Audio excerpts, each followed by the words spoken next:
una de ellas también las causas infecciosas, la neumonía neonatal, síndrome de fuga aérea, y uno que tiene mucha relevancia pues también en el área de terapia intensiva es el síndrome de aspiración de meconio. Vamos a necesitar, pues bueno, de alguna manera entender cómo el buen aspecto o el buen estado en general del paciente nos va a ayudar a que este tipo de patologías tengan un mejor pronóstico y tengan una mejor resolución. Es importante saber también que para hablar un poquito de la dificultad respiratoria, pues hay que remontarse, ¿sí?, a un poco de la embriología, ¿no? Es importante saber que desde las 3 hasta la 7ª semana de embarazo ya empezamos a ver ciertos vestigios, pues, del árbol pulmonar.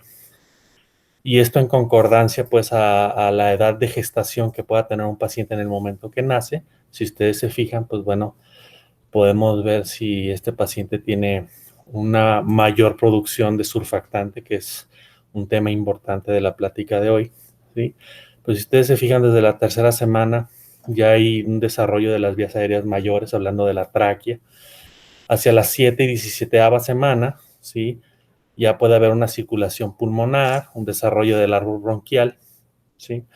Y los bronquiolos terminales preacinales ya se empiezan a formar. Después de la semana 17, que es el episodio canalicular, ¿sí?, se empiezan a formar los acinos, empieza a haber un crecimiento del lecho capilar, ¿sí?, con su angiogénesis correspondiente, ¿sí? Ya empieza a haber una diferenciación epitelial, y es cuando empezamos a notar que ya el surfactante empieza a aparecer. En el periodo sacular, que va de la semana 28 y la 36, aquí nos tiene mucha relevancia, porque es donde se están formando los espacios aéreos transitorios, donde ya hay mayor presentación de fibras elásticas para los septos secundarios, y obviamente la producción de surfactante empieza a tener mayor relevancia.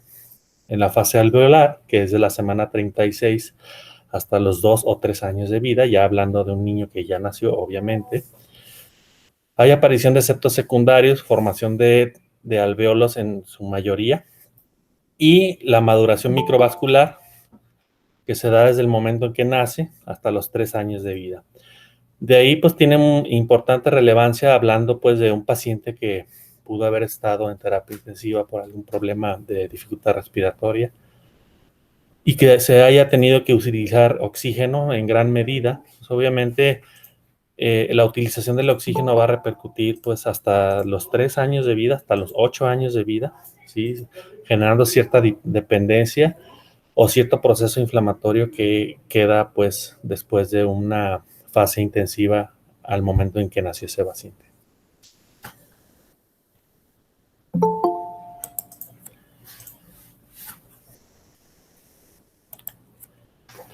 Entonces, si nos vamos, pues, a las guías de síndrome de dificultad respiratoria, ¿sí?, de las guías del CENETEC, pues, bueno, el término de dificultad respiratoria más exacto, pues, es precisamente ¿no? Una enfermedad caracterizada por inmadurez del desarrollo anatómico y fisiológico pulmonar del recién nacido prematuro, cuyo principal componente es la deficiencia cuantitativa, o sea, en cantidad, y cualitativa, o sea, en funcionalidad, del surfactante, que causa el desarrollo progresivo de atelectasia pulmonar difusa e inadecuado intercambio gaseoso.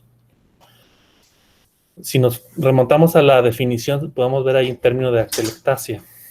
Eso hace referencia a una microatelectasia o una zona donde normalmente debe de haber un intercambio gaseoso que está totalmente colapsado. Entonces, al estar colapsado, si nosotros tomamos una radiografía, da un aspecto, ¿sí?, particular en la radiografía, en el cual no podemos ver, ¿sí?, que haya, pues, una translucidez importante en la radiografía y nos hable, pues, de que esa área en particular del tejido pulmonar no está recibiendo una adecuada ventilación. Entonces, si sumamos todas las zonas de microatelectasia a lo largo de todo el tejido pulmonar, esto nos puede dar, pues, una imagen que cada vez va opacificando más la radiografía hasta llegar a un distrés respiratorio grave, en el cual más adelante vamos a ver se tiene una imagen del pulmón totalmente blanco.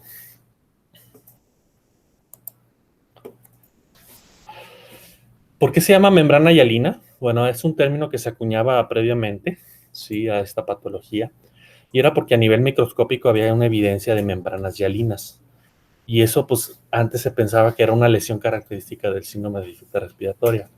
Pero conforme fue habiendo más avance, pues, en la ciencia, se denotó, pues, que esta lesión no solamente esta lesión denota una falta de integridad del endotelio, lo cual se puede presentar en muchas patologías pulmonares, no nada más en la membrana hialina. De ahí que, pues, la enfermedad pasó a ser ya un síndrome de distrés respiratorio. La deficiencia del surfactante causa un colapso alveolar, que es lo que les platicaba, al final de la expiración. Cualquier intento de reclutamiento puede causar mayor daño endotelial, por eso que es muy importante al tratar a estos pacientes, ¿sí?, que los niveles de oxigenación, de nutrición, de aporte de líquidos siempre sean lo más estable y adecuados para que este paciente no tenga un deterioro respiratorio.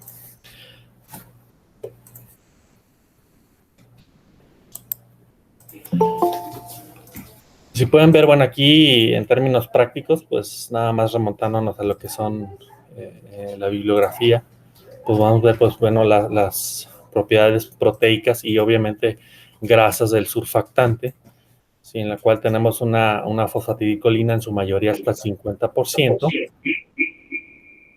una fosfatidilcolina insaturada en su 20% y lípidos neutros el 8%. Sí, también tenemos una proporción y las proteínas del surfactante que son más o menos el 8%.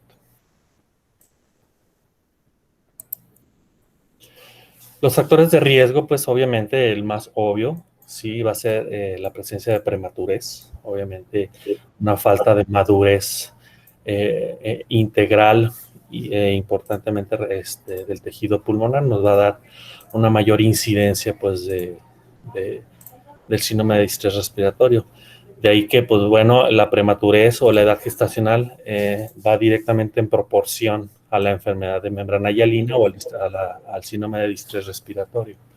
De ahí que a mayor prematurez, mayor problema de distrés respiratorio. Dentro de los factores de riesgo también tenemos las mamás con ciertas comorbilidades, como es la diabetes mellitus y la hipertensión, ¿sí? Se ha demostrado, pues, que mamás en estas circunstancias y más las mamás que no están bien tratadas o con un control prenatal adecuado, sí, pueden tener cierto hipodesarrollo o un patrón anormal en la síntesis del surfactante. Y son pacientes que, aunque no puedan desarrollar por una prematurez, hablando de una mamá que puede tener un bebé moderadamente prematuro, por así decirlo, ¿sí? No es un bebé pequeño, es un bebé hipertrófico, pero que como tiene un patrón anormal de síntesis surfactante, muchas veces estos bebés, aunque no sean tan prematuros como uno espera, pueden llegar a requerir la aplicación de surfactante exógeno. Ahora, estas dos patologías tienen ciertos cambios en la vasculatura pulmonar y pueden generar que inclusive después del nacimiento, sin desarrollar una dificultad respiratoria inicial, pueden desarrollar lo que se llama una enfermedad pulmonar aguda, que es el ARDS, ¿sí? Y esto también puede generar problemas en la ventilación. La hipotermia es importante evitarla a toda costa, ¿sí? Porque eso, pues, obviamente va a generar una función defectuosa del surfactante, va a contribuir una acidemia y en el paciente, una retención de CO2, y obviamente eso va a generar que se inactive el surfactante o se deje de producir. La asfixia perinatal en los bebés que son con nacimiento prematuro, si tenemos un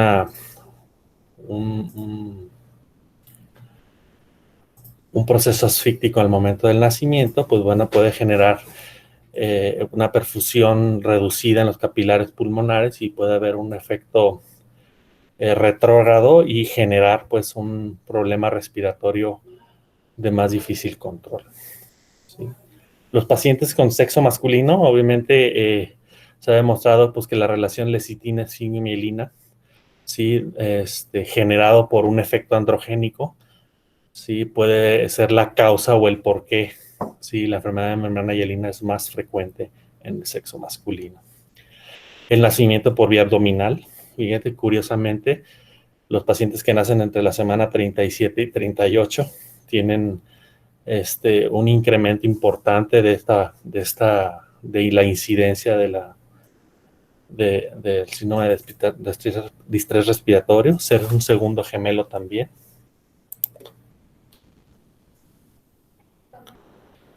Si nos remontamos un poquito a la fisiopatología, pues obviamente la piedra angular de todo pues es el déficit de surfactante, ¿no?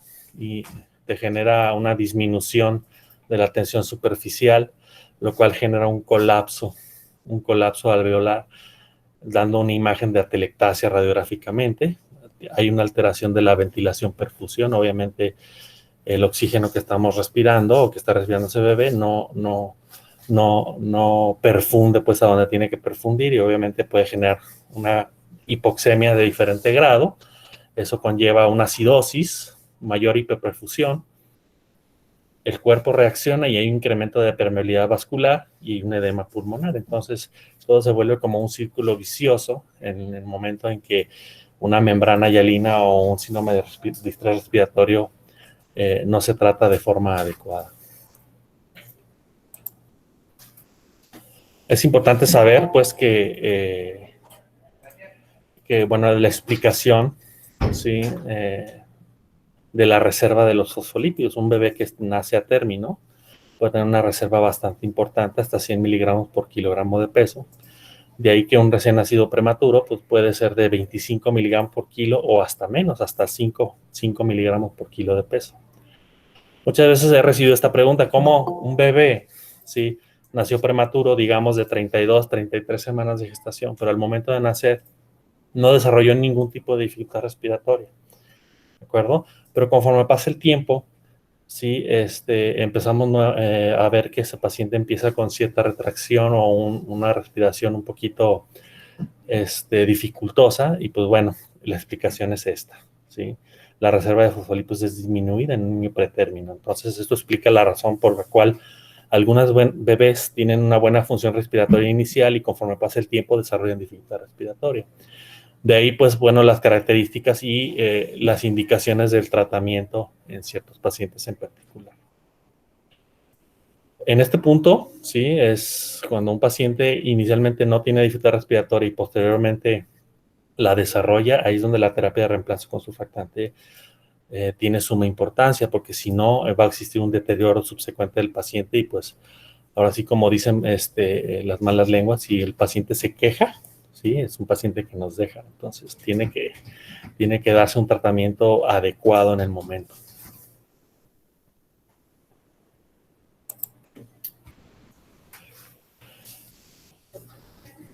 Las características clínicas del SDR, pues bueno, es una dificultad respiratoria desde el nacimiento.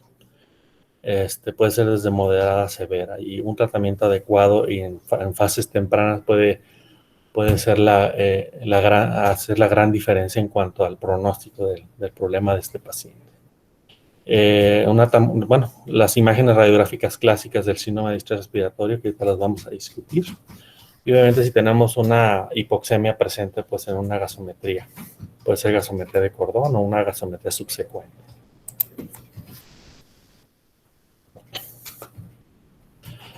Bueno, aquí podemos ver una radiografía, podemos catalogarlo pues como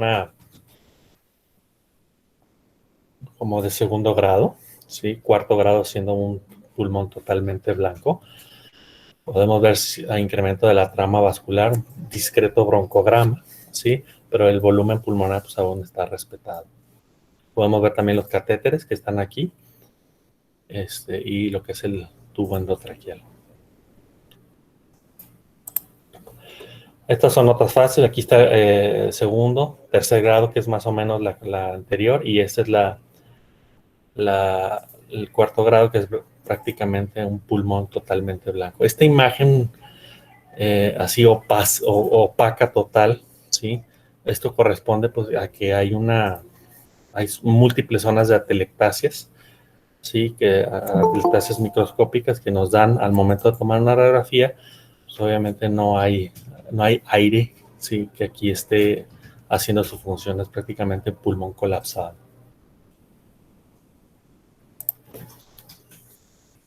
Y aquí está lo que les comentaba de la clasificación por radiología tipo 1, un patrón retículo granular fino y homogéneo como vidrio esmerilado.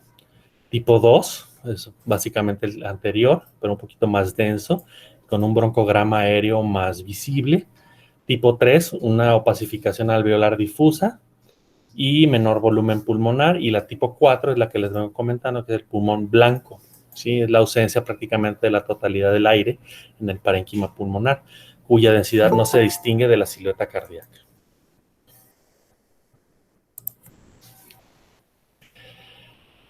Muchas veces sabemos, bueno, cuál es la clínica de un paciente, ¿no? Un bebé con dificultad respiratoria, pues, ¿qué va a tener? Pues va a tener dificultad para respirar, pero si lo vamos asociando, pues, por aparatos y sistemas, más o menos explicando, pues, el porqué de la clínica de este paciente, pues, bueno, entre los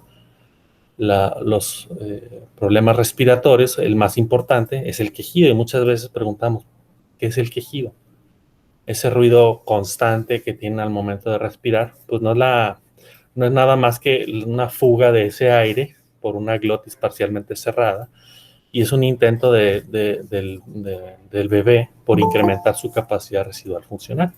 De esta manera, pues el niño, al tratar, ¿sí?, de mantener una capacidad residual funcional, genera este quejido respiratorio. Entonces, es importante saber que si un niño tiene un quejido, es un indicativo de que algo tenemos que hacer, ¿sí?, hasta que se le quite ese quejido, ya sea un CPAP, ya sea suplementación de oxígeno o inclusive una intubación endotraqueal. Taquipnea, pues bueno, nos puede hablar que una frecuencia respiratoria de arriba de 60 respiraciones por minuto te puede decir que, bueno, ese paciente no es que tenga un problema respiratorio, sino está haciendo su trabajo respiratorio. Ya cuando un paciente tiene apnea o una ausencia de respiración, ya es cuando se empieza a complicar la cosa. La disnea, o es ya la franca dificultad respiratoria, ¿sí? Los niños, los bebés, tienen una respiración básicamente abdominal, diafragmática, pero ya cuando empiezan a usar los músculos accesorios, y empiezan a tener un tiraje intercostal más marcado, ¿sí? Obviamente eso habla de que ya el proceso respiratorio ya está haciendo con dificultad. Entonces, razón de más para estar más al pendiente de ese paciente. Cardiológicamente, pues, obviamente un paciente que está presentando un proceso respiratorio dificultoso, pues obviamente va a generar una respuesta taquicárdica importante, ¿sí? De persistir la dificultad respiratoria, pues el paciente va a tener una disminución de su volumen y una hipotensión secundaria, que a la larga y a los días, pues puede generar que el conducto arterioso, que normalmente debe de cerrar, persista abierto y nos genera una comorbilidad más en el paciente, y el cual pueda requerir algún otro tratamiento. A nivel del sistema nervioso central, el proceso respiratorio agudo, la dificultad respiratoria, si persiste, pues obviamente va a generar cambios importantes a nivel sanguíneo, va a generar una acidemia, va a generar una retención de CO2, y obviamente todo en respuesta a una hipoxia, ¿no? Entonces, un bebé que es prematuro, que tiene estos 3 factores de riesgo de hipoxia, hipercarbia o acidosis, va a perder su capacidad de autorregulación cerebral. ¿Qué quiere decir?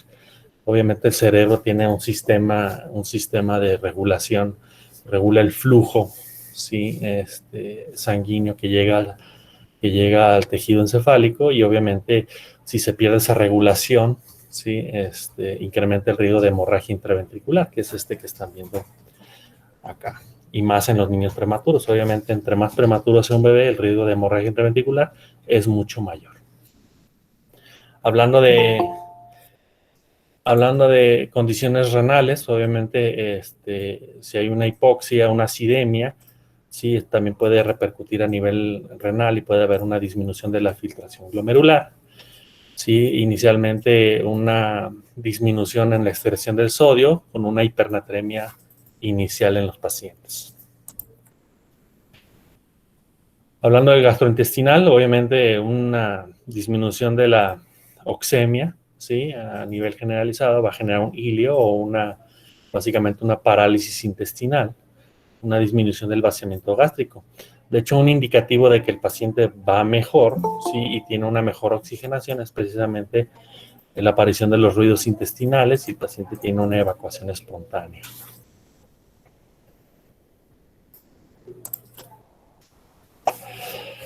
Es importante denotar que, pues bueno, también el uso de ciertos medicamentos antes del nacimiento es muy importante. Este, el American College of Gynecologists, sí, tiene ciertas guías, pues, de uso de esteroides antenatales, ¿no? Y la guía comenta que debe de recibir esa paciente o esa mamá, sí, 24 miligramos de forma antenatal, que puede tener una reducción hasta del 60% de aparición del distrés respiratorio. Se recomienda una administración de 12 miligramos por una separación de 24 horas, ¿sí? De preferencia en ausencia de coroamnionitis, ¿sí? Si el paciente está en tocólisis, o sea, se le está inhibiendo el trabajo de parto, aún así también se le puede aplicar la terapia de corticosteroides antenatales. Y obviamente no debe haber no debe de, bueno, anteponerse pues que la raza fetal o el género, sí, o el hecho de que haya surfactante en la unidad hospitalaria sea indicativo o no de aplicar eh, corticosteroides antenatales. Se recomienda que se apliquen desde las 24 semanas de gestación hasta las 34 semanas de gestación.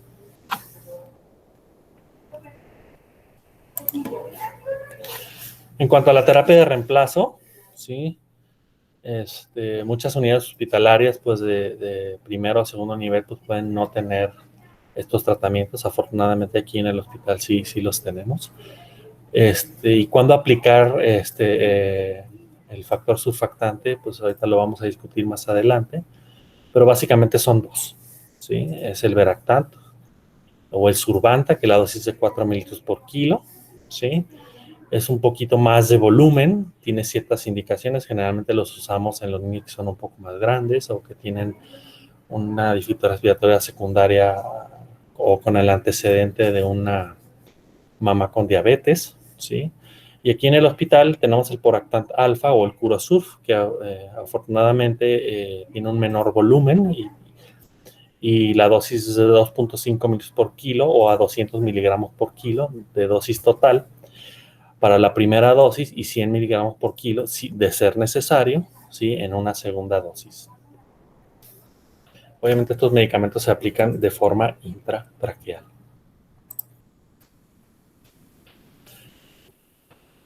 En forma básica, pues las guías recientemente nos han compartido pues que los niños que son de más de 32 semanas de gestación y amerita una intubación, obviamente se recomienda la aplicación de surfactante. De la semana 28 a la semana 31, si nosotros tenemos la posibilidad de aplicar un CPAP de forma temprana, o sea, dentro de los primeros 5 a 10 minutos del nacimiento de ese paciente, podemos o no necesitar pues una terapia de surfactante. Claro, obviamente si un paciente en estas edades gestacionales y con un CPAP que falló y va a requerir una intubación endotraqueal, se recomienda la aplicación de surfactante. Y todos los niños menores de 28 semanas, pues se ha recomendado pues, la administración profiláctica del factor surfactante, ¿de acuerdo? Ya la terapia de surfactante de rescate, pues obviamente ya es en un paciente que previamente se tomó la decisión de no aplicar el factor surfactante en etapas tempranas y posteriormente, quizás antes del día de vida, en la severidad del SDR es importante, podemos valorar o no utilizar un surfactante de rescate.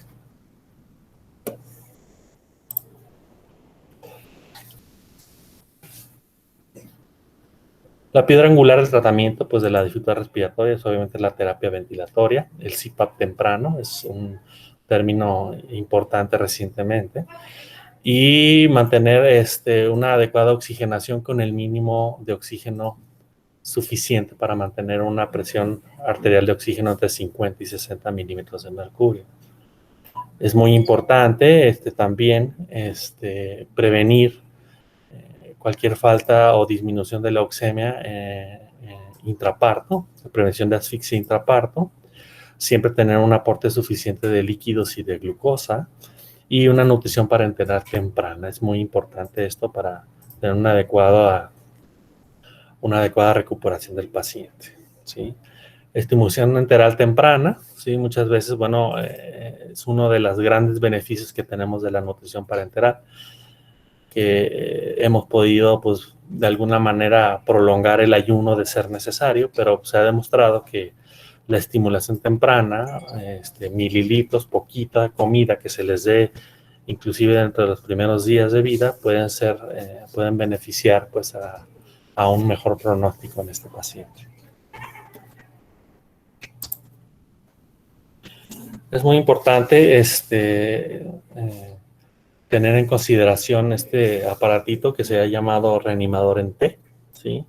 Aquí en el hospital sí los tenemos disponibles, sin embargo, aún no han sido instalados. Aquí nos da el beneficio de que, pues bueno, si ustedes se fijan, puede tener concentraciones de oxígeno, se pueden regular, se puede regular el PEP, ¿sí? Y se pueden regular la temperatura. Si se fijan, ahí el reanimador tiene una cascada funcional. De esta manera, pues se facilita mucho lo que es la reanimación del paciente y obviamente podemos ir iniciando una terapia con un PEP incrementado o un CPAP, ¿de acuerdo? Para darle un soporte ventilatorio a este paciente de forma temprana.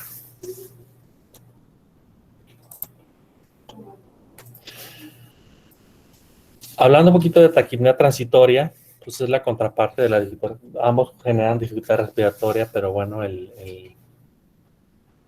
la génesis, pues, o el por qué es un poco diferente, ¿no? Aquí la producción de líquido pulmonar se ve incrementado hasta el momento del nacimiento, ¿sí?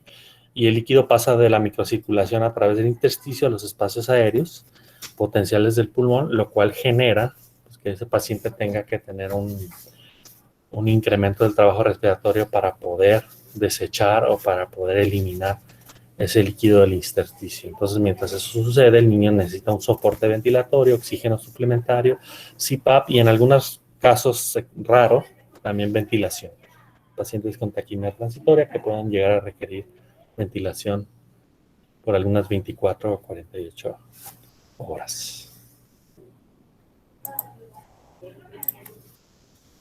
Si se fijan aquí en la imagen, pues bueno, podemos ver que ese espacio intersticial que está aquí, ¿sí? Acá, está incrementado, pues obviamente de la circulación a lo que es el espacio aéreo está incrementado, entonces de ahí que la dificultad, pues para que este paciente pueda oxigenar de una forma adecuada. Entonces, en lo que se drena, por así decirlo, el espacio intersticial, ¿sí? Necesitamos tener un mayor soporte para generar un reclutamiento alveolar y que este paciente pueda respirar de una forma adecuada mientras se recorta o se absorbe lo que es el líquido intersticial.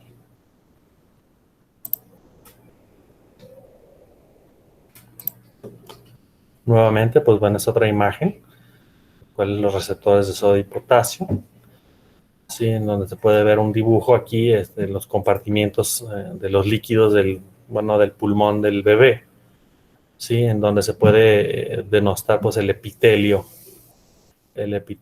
pulmonar, ¿sí? Las células tipo 2, ¿sí? Que son las que producen, ¿sí? El factor surfactante, ¿de acuerdo?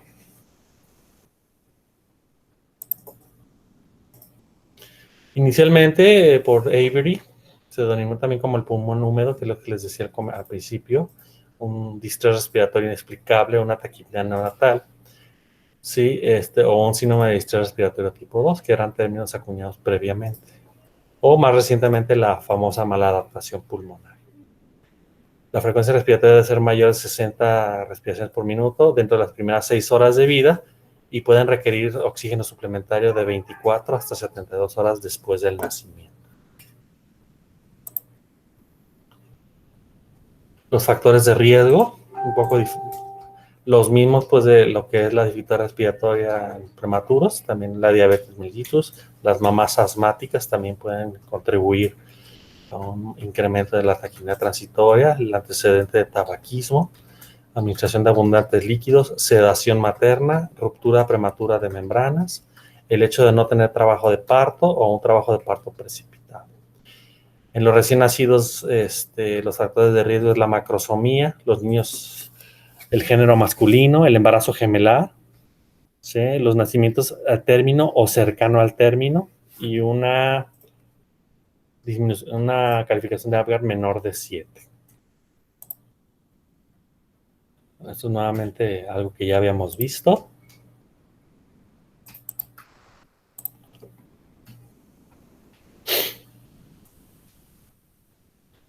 Tenemos que tomar en cuenta que, bueno, generalmente esperamos que exista una transición normal, pues, de lo que es la circulación fetal a la circulación natal, ¿de acuerdo? Y obviamente eso puede generar cierta dificultad respiratoria inicial, pero es nuestro trabajo, pues, generar una transición más amable en estos bebés, ¿de acuerdo? Para que puedan pasar, sí, inclusive con sus mamás y no tener ningún tipo de dificultad respiratoria.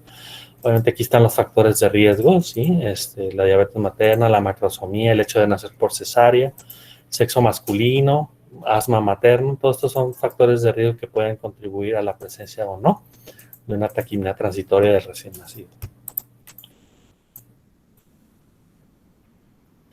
Obviamente, pues va a necesitar un oxígeno suplementario, ¿sí? Rara vez la ventilación mecánica y generalmente los síntomas se autolimitan dentro de la primera semana de vida.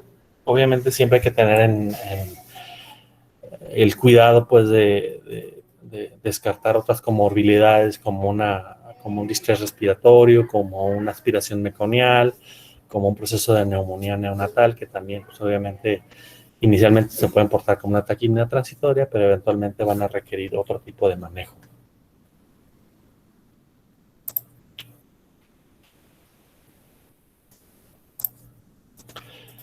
Esta es la radiografía, bueno, esta es una de las que teníamos, bueno, por ahí guardadas, en donde se puede ver la mayoría de los signos radiológicos de una taquimia transitoria, ¿sí? Que puede ser lo que es aquí la cisuritis, aquí sí se alcanza a ver, la rectificación de los arcos costales. Aquí no tanto el abatimiento diafragmático no es tan relevante, pero sí aquí también, por ejemplo, el abombamiento diafragmático aquí entre los espacios intercostales, es muy notorio.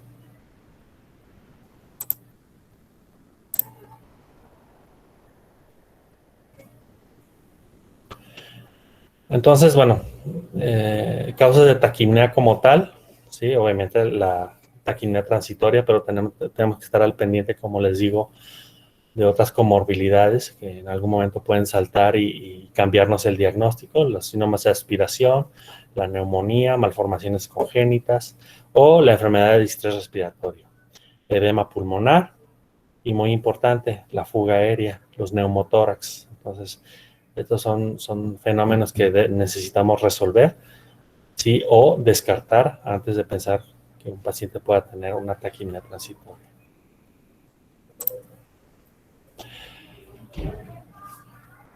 El oxígeno suplementario es parte fundamental del tratamiento, ¿sí? Un adecuado aporte de líquidos, ¿sí? En el caso de que el paciente no pueda comer. Y a medida de lo posible, pues iniciar la alimentación siempre y cuando pues, el problema respiratorio no lo permita, ¿sí? Y pues, bueno, casi siempre se recomienda que el paciente se mantenga en ayuno si su frecuencia respiratoria es mayor de 80. Ya conforme va disminuyendo, va siendo 70, 60 o ya más normal como 40, 45 respiraciones por minuto, ya podemos aventurarnos a darle alimento a este paciente. Bueno, esto es como un bosquejo general, pues, de estas dos patologías, de la membrana hialina o del síndrome de distrés respiratorio y la taquimia transitoria. Aquí en el hospital, pues bueno, obviamente tenemos de los dos casos. La incidencia es importante y afortunadamente pues tenemos aquí con cómo poder tratar estas patologías en especial.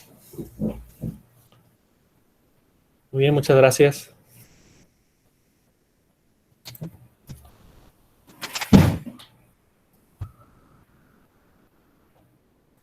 A todos los participantes, tenemos un espacio para dudas y comentarios por si gustan.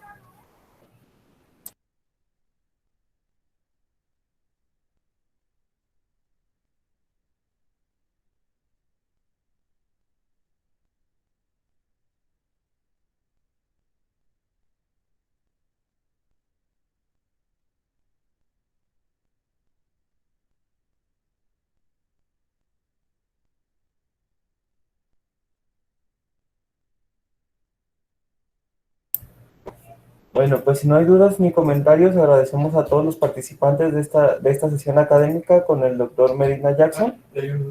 Ok, ahí está. Bueno, ya nos llegó una pregunta. Lorena Torres nos pregunta, ¿cuál es la indicación de aplicación de surfactante en niños que tuvieron síndrome de aspiración de meconio? Aquí en particular,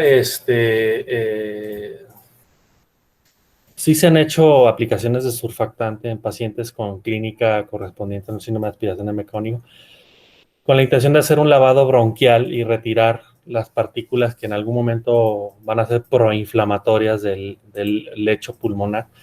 Entonces la indicación es mantener una adecuada distensión, ¿sí? O reclutamiento del lecho pulmonar y hacer un lavado bronquial temprano para sacar todas estas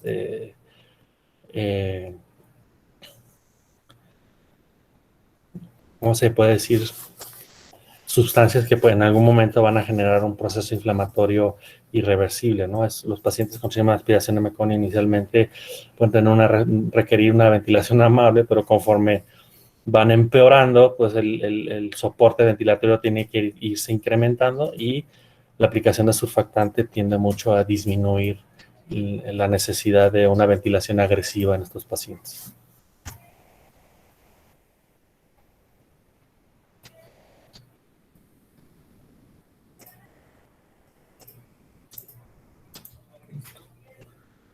Bueno, agradecemos ahora sí a todos los participantes de esta sesión. Muchas gracias por los que asistieron. Muchas gracias al doctor Medina Jackson por presentarnos este tema y esperamos vernos en la próxima sesión académica. Muchas gracias. Muchas gracias, doctor Medina. No, Gracias. gracias a ti, licenciada.